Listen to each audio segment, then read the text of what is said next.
حضرت عمر فاروق رضی اللہ تعالیٰ عنہ کے پاس صحابہ کرام جمع ہو کے آئے. کون سا ایسا شخص ہے جس کی تنخواہ میں اضافہ ہو جائے؟ تو لوگ کہتے ہیں نہیں نہیں مجھے نہیں چاہیے. پر ہم نے وہ لوگ دیکھے ہیں. حاجی صادق صاحب کو مسجد والوں نے کہا 1000 روپیہ تنخواہ بڑھانی ہے تو حاجی صاحب کہنے لگے میرا بڑا سونا گزارا ہوتا ہے مینوں نہیں بڑے نے. حضرت سیدنا عمر فاروق رضی اللہ تو صحابہ اکٹھے ہو کے گئے. کہنے لگے عمر حضور کے زمانے میں بظاہر غربت رہی, جناب صدیق اکبر کے زمانے میں غربت, اب تو بڑی ریل پیل ہے, بحرین سے لاکھوں کا مال آتا ہے, آپ کو بڑے بڑے سفیر ملنے آتے ہیں, پر آپ وہی پرانا کرتا اور وہی تامت جو کئی جگہ سے سی آپ نے کئی جگہ سے پھٹی. اور حضرت عمر ایک دن عید کی نماز پڑھانے گئے تھے تو ننگے پیر ہی چلے گئے.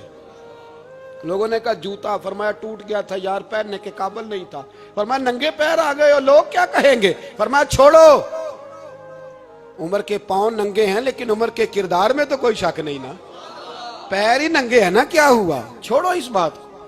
کوئی پیار نہیں دنیا داری سے, دولت سے, کوئی چکر ہی نہیں. حضرت سیدنا عمر فاروق رضی اللہ تعالیٰ عنہ کو صحابہ نے اکٹھے ہو کے کہا, یہ ہے امت کے بیدار ہونے کے طریقے جو عرض کر رہا ہوں. کہا جناب آپ اب بڑا مال غنیمت ہے اور جس طرح ہر صحابی کا حصہ ہے آپ کا بھی حصہ ہے, تو ایک نیا کرتا ہی ڈال لیں آپ خرید کے. اب جب مشورہ ہو گیا صحابہ میں تو کہنے لگے عمر سے بات کون کرے گا؟ نیا کرتا پہننے کی عمر سے بات کس کو برا لگتا ہے جی؟ نیا کرتا کون بات کرے گا؟ حضرت سیدنا علی المرتضیٰ کا انتخاب ہوا. کہنے لگے مولا علی کی بڑی عزت کرتے ہیں, ان سے بڑا پیار کرتے ہیں, ان سے بات کرتے ہیں. تو حضرت علی کو بلایا گیا, عرض کی حضور مہربانی فرمائیں. حضرت عمر سے کہے نئے کرتے کے لیے, آپ فرمانے لگے عمر میری بڑی قدر کرتا ہے, بڑی بات سنتا ہے, پر یہ والا کام نہیں میں عمر سے کہہ سکتا, یہ کسی اور سے کہو. تو کہنے لگے آپ رہنمائی کر دیں, کس کو کہیں؟ تو جناب علی المرتضیٰ فرمانے لگے اگر حضرت عائشہ صدیقہ سے کہو گے تو عمر فوراً مان جائے گا, وہ مومنوں کی ماں ہیں. صحابہ حضرت عائشہ کے پاس, اماں جی عمر کو بلائیں, ان کو کہیں بڑے بڑے سفیر آئے ہوتے ہیں, وہی پرانے کپڑے پہن کے بیٹھ جاتے ہیں. اللہ اکبر. حضرت عائشہ نے پیغام بھیجا, فرمایا عمر کو بلاؤ. عمر فاروق دوڑے ہوئے آئے, پردے کے پیچھے حضرت عائشہ کے پاس گھٹنوں کے بل, اماں جی دیر تو نہیں کر آیا میں آنے میں؟ حکم ہو, حضور کے گھر سے پیغام آیا, بڑے بڑے سفیروں کو چھوڑ کے بھاگے. حضرت عائشہ صدیقہ کہنے لگی عمر دیکھو جائز پیسے ہوں تو اسلام اچھے لباس سے منع نہیں کرتا, اب بڑا بڑا مال آیا ہے, اب تیرا بھی حصہ ہے, تو صحابہ کرام کی خواہش ہے کہ نیا کرتا پہن لو, بڑے بڑے سفیر آتے ہیں, حرج بھی کوئی نہیں, جائز بھی ہے, کوئی منع نہیں. حضرت عمر نے گردن جھکا, جی اماں جی, جی اماں جی, جی اماں جی. حضرت عائشہ کہتی ہیں بات ختم ہوئی, عمر نے گردن اٹھائی تو عمر کی داڑھی آنسوؤں سے بھری ہوئی. کہتی ہے مجھے کہنے لگے اماں جی میں تو صرف مسجد میں دیکھا کرتا تھا, آپ تو مصطفیٰ کو دن رات دیکھتی تھیں, جس طرح کے کرتے آمنہ کے لال نے پہنے ہیں مجھے بھی پہنا دو, میں تیار ہوں, میں پہن لوں گا, میں تیار ہوں, پر جس طرح کے میرے نبی نے پہنے. حضرت عائشہ کہتی ہے میں پھوٹ کے روئی, میرا پلو آنسوؤں سے بھر گیا. فرماتی ہیں میں عمر کی بات سنتی گئی تو میرا پلو آنسوؤں سے, میں نے کہا عمر تو جا, تو ٹھیک ہے. فرماتی ہے عمر فاروق سلام کر کے اٹھے, امیر المومنین چلے گئے. اس کونے میں صحابہ چھپے ہوئے تھے, وہ آئے, کہا اماں جی کیا بات ہوئی؟ تو میں پھر رو پڑی. میں نے کہا کیا بتاؤں, تمہیں پرانے کرتے نظر آتے ہیں, اسے محمد عربی کے جلوے نظر آتے ہیں, اسے رسول اللہ کا رنگ نظر آتا ہے, اسے وہ غلامی نظر آتی ہے. عمر کو دنیا سے پیار, اور دنیا سے پیار نہیں تھا, دعا پتہ کیا تھی؟ یوں جھولی اٹھا کے اللہ مرزقنا شہادتن فی سبیلک وجعل موت فی بلد حبیبک. اللہ عمر کو بسترے والی موت نہ دینا, موت شہادت کی دینا, اور میں میدان میں جا کے نہیں مرنا چاہتا, مجھے رسول اللہ کے شہر میں موت چاہیے, باہر جا کے نہیں, یہی میدان لگے مدینے میں, یہی موت آئے, اسباب بنا, میں مدینہ بھی نہیں چھوڑنا چاہتا. او بھائی ان لوگوں کو نہیں پیار تھا. جناب صدیق اکبر کا وصال ہوا تو زہر کے اثر سے, وہ جو آپ کو زہر لگا تھا بعض मुफस्सिरीन ने लिखा है कभी कभी वो जो सांप ने डसा था तो कभी कभी उसका असर आता था, बस अल्लाह ने शहादत देनी थी कभी कभी, वरना तो बड़ी शिफाएं थी। हजरत उमर शहीद, हजरत उस्मान, जनाब अली, इमाम हसन, इमाम हुसैन, अली अकबर, अली असगर, हजरत अब्बास, हजरत साद बिन माज, हजरत अमीर हमजा, मुसअब इब्न उमैर। मेरे महबूब ने तो लिस्ट बनाई शहीदों की, लिस्ट बनाई शहीदों की।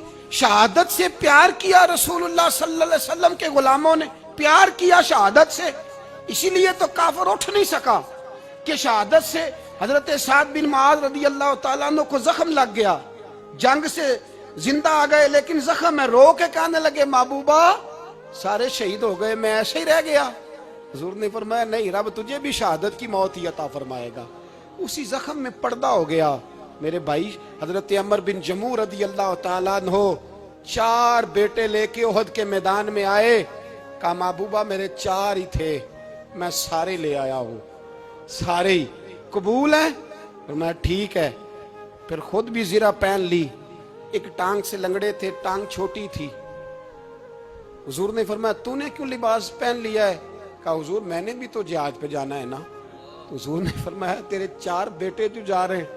तो कहा या रसूलल्लाह क्या लंगड़े जन्नत में नहीं जा सकते? हुजूर लंगड़े अल्लाह को कबूल नहीं, मैं नहीं जा सकता। तो मेरे नबी पाक सल्लल्लाहु अलैहि वसल्लम ने फरमाया नहीं, जन्नत तो तेरा इंतजार कर रही है। कहा हुजूर फिर मैं भी जाऊंगा, बच्चे जाएंगे तो मैं भी जाऊंगा। एक बीबी ओहद के दिन 3 साल का बच्चा लेके घर से निकली, बीबियों को कहती है मेरा खामद भी बदर में शहीद हुआ, भाई भी और बाप भी। आज हुजूर ने फिर बुलाया है, दिल करता था कोई जवान बेटा होता तो मैं पेश करती, पर अब मेरे पास ये 3 साल का ही है। बच्चा लिया मदीने में मस्जिद नबवी में, हजरत बिलाल से कहने लगी 2 मिनट हुजूर का दीदार चाहिए। नबी पाक आए, कैसे आई हो? कहने लगी महबूबा मैं शहीद की बेटी, शहीद की बहन, शहीद की बेवा हूं, मेरे पास अब जवान तो कोई नहीं, ये 3 साल का ही है। हुजूर ने मुस्कुरा के फरमाया ये करेगा क्या करेगा? कहने लगी हुजूर सुना है असला थोड़ा है, ढाल की जरूरत है, लोहे की ढाल होती थी, जब तलवार आती थी तो आगे की जाती थी। कहा महबूबा मेरा शहीद की अम्मा बनने को बड़ा दिल करता है, ये मेरा 3 साल का ले जाओ, जब तीर आपकी तरफ आया तो मेरा बेटा आगे कर देना, ये ढाल का काम तो देगा ना। हंसते हुए महबूब की आंखों में आंसू आए, बच्चे को पकड़ के सीने से लगाया, माथा चूमा, फरमाया जा तेरे साथ वादा है, कयामत के दिन तुझे शहीद की अम्मा कह के ही पुकारा जाएगा, वादा है तेरे साथ तुझे शहीद की। मेरे भाई मरने को दिल ही नहीं मुसलमान। मेरे नबी पाक सल्लल्लाहु अलैहि वसल्लम ने फरमाया जिसके दिल में कभी शहादत की आरजू पैदा नहीं हुई, उसके सीने में धड़कने वाला दिल मोमिन का है ही नहीं, वो तो मुनाफिक है। जो कभी दीन के रास्ते में शहीद होने को, मेरे भाइयों दीन को बड़ी जरूरत है, बड़ी जरूरत है, बड़ी। ए खासान रसूल वक्त दुआ है, उम्मत पे तेरी आके अजब वक्त पड़ा है। वो दीन जो बड़ी शान से निकला था वतन से, परदेश में वो आज गरीबुल गुरबा है। फरियाद है ए कश्ती उम्मत के निगहबां, बेड़ा ये तबाही के करीब आन लगा है।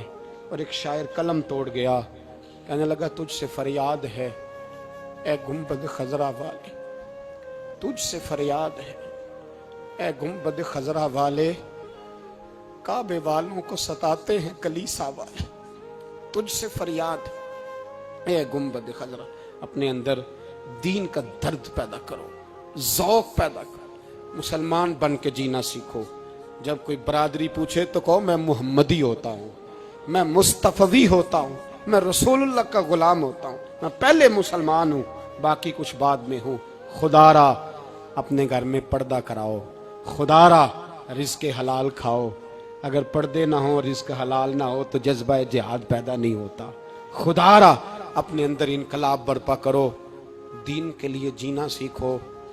दीन बड़ा तड़पता है, दीन बड़ा रोता है।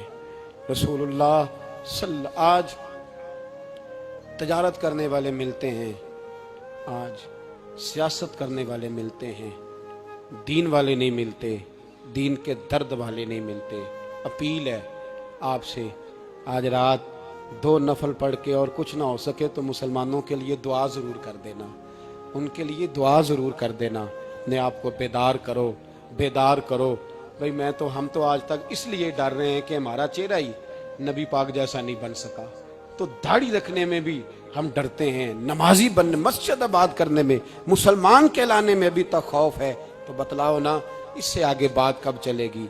जिहाद की बात तो बड़ी आगे जाके है। बदल जाओ, रसूलुल्लाह का गुलाम बन के जीना सीखो, नबी पाक सल्लल्लाहु अलैहि वसल्लम की गुलामी का पटा अपने गले में डालो। यही इमाम हुसैन की सोच है, यही इमाम अली मकाम का पैगाम है। इसको कभी फरामोश ना करना। इमाम हुसैन हमें बता गए, सारा कुछ लुट जाए पर दीन के अंदर कोई नक्स वाक़या ना होने पाए। कोई शराबी, कोई बेईमान, कोई लुटेरा कभी उसके सपोर्टर ना बनना। हमेशा, वो किसी शायर ने कहा था, हमसे ना रकम होंगे कसीदे यजीद के। किसी ने कहा, किसी जालिम ने, मेरी सपोर्ट कर, मेरी बात कर, तो उसने कहा हमसे ना रकम होंगे कसीदे यजीद के, क्योंकि हम लोग तो हुसैन के सीरत निगार हैं। हम लोग तो हुसैन के सीरत निगार हैं। ये मुहर्रम के जो दिन है, ये इनकलाब के दिन है, रोने पीटने के नहीं, इनकलाब के दिन, जज्बों की बेदारी के दिन, जुल्म की आंखों में आंखें डालने का जज्बा पैदा करने के दिन। इसको उसी रंग में लो। बंदा जिससे प्यार करता है ना, वो बंदा कभी कभी फिर प्यार का फायदा नाजायज भी उठाता है, कभी कभी ये भी नुकसान लोग करते हैं। पहली बात तो ये कि जब प्यार हो जाए तो उसका फायदा जायज भी नहीं उठाना चाहिए। जिसने फायदा उठा लिया तो उसने तो इस्तेमाल किया ना। तो होता है हमारे घरों में कि अगर बच्चा अम्मा के काबू में, तो फिर अम्मा जो दिल करता है कराती है, और जो उसको कह देती है फिर वो कहता है ओहो मेरी अम्मा ने आख्या है, पर वो डंडा उठा लेता है। आओ देखता है ना ताओ देखता है। ये भी इमोशनल करना है, कर लेते हैं लोग। बेटी को भी पता चल जाए ना अब्बा मेरी बात मानता है, तो वो सारे बच्चे कहना सैर करने जाना है, तो अब्बा जी को कौन मनाएगा? तो कहती है तुसी चुप कर जाओ, अब्बा जी को मैं बात करूं। उसे पता है मेरे से प्यार करता है। अब बात को समझ लें, ये एक इमोशनल करने का तरीका होता है, लोग कर लेते हैं। और वो बंदा चूंकि प्यार कर रहा होता है, तो प्यार करने वाला बहरहाल कहीं ना कहीं फिर काबू आ जाता है। वो इस्तेमाल भी हो तो हो जाता है, लेकिन वो बंदा ठीक होता है, क्योंकि वो इस्तेमाल हो भी रहा है तो हो तो प्यार में रहा है ना, प्यार में हो रहा है ना। समझ ले मेरी बात को। हजरत साद बिन नबी वकास रदी अल्लाह तआला अन्हु का ना अपनी माँ से बड़ा प्यार था, बड़ा प्यार था अपनी वालदा से। तो हजरत साद बिन नबी वकास कलमा पढ़ गए। अम्मा जी ने भूख हड़ताल कर दी। उसे पता था कि मेरा पुत्र मुझसे प्यार बड़ा करता है, मैंने बिल आखिर मनवा लेना है। थोड़ी सी आबादी थी, एक घर के अंदर जो मसला छिड़ता था ना, उसका सारे शहर को पता चल जाता था। अब कोनों में, गलियों में अब बातें भी होने लगी कि वो साद की माँ हड़ताल पे बैठी हुई है, बड़ा मसला है। अब प्रेशर बढ़ने लगा। हज़रत साद बिन नबी वकास फरमाते हैं कि वो जो मेरे करीबी लोग थे ना, सहाबा, वो भी मुझे कहने लगे यार कोई रास्ता निकाल, हर चौक में तेरी बात होती है। कहते हैं मैं घर जाता तो घर वाले, बहन, भाई, बच्चे, बाप सारे कहते यार तेरी माँ मर जाएगी। अब बहुत बड़ा इशू है। हम ये कह देते हैं कि उन्होंने कुर्बानियां बड़ी दी, लेकिन आप जरा बात को समझे ना कि अम्मा भूख हड़ताल पे बैठ जाए, एक इंसान कहाँ खड़ा हो जाएगा? बदनामी अलग है, बहस अलग है, सियाना बंदा, मालदार, वजादार, कबीले वाला। हजरत साद बिन नबी वकास की माँ ने 3 दिन तक रोटी नहीं खाई, पानी नहीं पिया, बेहोश हो गई। अब जब बेहोश हुई तो शोर पड़ा, सारा मोहल्ला जमा हो गया। अब सारे लोग खड़े, और बच्चा वो है जो माँ की बड़ी मानने वाला है। अम्मा के ऊपर लोगों ने पानी शानी डाला, होश आई तो हजरत साद बिन नबी वकास करीब आए, कहने लगे अम्मा एक बात करनी है। अम्मा भी बड़ी मुश्किल से उठ के बैठ गई कि पुत्र मानने लगा मेरा। लोग भी खड़े हो गए, मुस्कुराहट भी होने लगी कि लो ना कोई बात होने लगी। माँ कहती है कलमा छोड़ दे फिर मानूंगी। हजरत साद बिन नबी वकास कहने लगे अम्मा सुन मेरी बात, 3 दिन हो गए, मक्के का कोई कोना खुदरा ऐसा नहीं जिसमें मेरी तेरी बातें ना हुई हो, और कबीले का, इलाके का कोई शख्स नहीं, लोगों ने बड़ी बातें की। और लोग जब बातें करने पे आते हैं फिर ऊपर तक जाते हैं। ये भी कहा कि क्या दीन ये सिखाता है कि मां भूखी मर जाए? ये भी लोगों ने कहा, मैंने हर शय सुनी, बर्दाश्त की। अम्मा अब तू मेरी बात कान खोल के सुन ले। मां कहने लगी वो क्या? तो हजरत साद कहने लगे पैदा मुझे तूने किया है, 9 माह तेरे पेट में रहा हूं, रोटी तेरे हाथ से खाई है, तुझसे ज्यादा बेहतर मुझे कोई नहीं जानता। मां सुन, तेरी कितनी जाने? अम्मा कहने लगी 1। तो हजरत साद फरमाने लगे तेरी 1000 जान भी हो ना, तो एक एक करके सारी निकल जाए तो मैं मोहम्मद अरबी का कलमा फिर भी नहीं छोड़ूंगा। खत्म हो गई बात। ये क्या बात? वो कच्चा रंग ललारी वाला, ਜਿਹੜਾ ਚੜਦਾ ਤੇ ਲੈਂਦਾ ਰਹਿੰਦਾ। ਇਹ ਇਸ਼ਕ ਤੇਰੇ ਦਾ ਰੰਗ ਮੁਹੰਮਦ ਜਦੋਂ ਚੜ ਜਾਏ ਫੇਰ ਨਹੀਂ ਲੈਂਦਾ। یہ کیا بات ہوئی؟ اماں تیری 1000 جان بھی ہو، روٹی کھانی ہے تو کھا، نہیں کھانی تو نہ کھا۔ یہ لفظ کہتے ہیں حضرت سعد بن ابی وقاص رو پڑے، آنسو آ گئے، لفظ کہہ کے باہر نکلے، مجمع چھٹ گیا، جس نے جو مطلب لینا تھا لیا، جس نے جو کہنا تھا اس نے کہا۔ حضرت سعد چلے گئے، شام کو گھر آئے تو اماں روٹی کھا رہی تھی، تو حضرت سعد فرماتے ہیں کہ محلے کی بیویاں کہنے لگی روٹی کیوں کھا رہی ہو؟ تو ماں رو پڑی، کہنے لگی پتر میرا ہے، میں نے پیدا کیا ہے، میرے پتر نے کبھی ضد نہیں کی، اس کے دل میں کچھ ہے اتر گئی ہے، کوئی ہے، کوئی کچا پکا جذبہ ہوتا تو میں تو 2 آنسو بہاتی تھی تو میرا پتر لوٹ آتا تھا، پر کسی رستے کا مسافر بن گیا ہے، اب کہیں پہنچ گیا ہے اور میں اس کا درد سمجھ گئی ہوں، جہاں گیا ہے اب وہاں سے یہ لوٹ سکتا۔ آپ سمجھیں اتنا تگڑا ایمان جن لوگوں کا، ان کے بارے میں لوگ ڈسکس کریں گے۔ ان کو نا قرآن پاک نے بطور نمونہ بیان کیا ہے۔ اللہ فرماتے ہیں ایمان اس طرح کا جس طرح میرے نبی کے صحابہ کا۔ یہ منافقوں کی بات ہو رہی ہے پہلے سے بارے میں، وَإِذَا قِيلَ لَهُمْ آمِنُوا كَمَا آمَنَ النَّاسُ، جب ان سے کہا جائے کہ ایمان اس طرح لاؤ جس طرح میرے نبی کے صحابہ لائے، قَالُوا أَنُؤْمِنُ كَمَا آمَنَ السُّفَهَاءُ، تو وہ کہتے ہیں اس طرح ایمان لائیں جیسے بیوقوف لائیں، یہ تو بیوقوف ہے، ہر شے نبی پاک پہ قربان کر رہے ہیں۔ تو اللہ فرماتے ہیں الا انہم هم السفہاء، خبردار ہو جاؤ میرے نبی پاک کے غلاموں کو بیوقوف کہنے والوں تم بیوقوف ہو۔ اللہ کہتا ہے تم پاگل ہو، بیوقوف ہو، اللہ انہیں پاگل کہتا ہے، اللہ پاگل کہتا ہے انہیں جو نبی پاک کے صحابہ کو پاگل کہتا ہے، اللہ انہیں پاگل کہتا ہے۔ یہ معیار ایمان ہے، قرآن نے کہا ایمان اس طرح کا جس طرح کا نبی پاک کے۔ وَإِذَا قِيلَ لَهُمْ آمِنُوا كَمَا آمَنَ النَّاسُ، ایمان اس طرح لاؤ جس طرح میرے نبی پاک کے صحابہ ایمان لائے ہیں، اس طرح ایمان لاؤ، اس طرح۔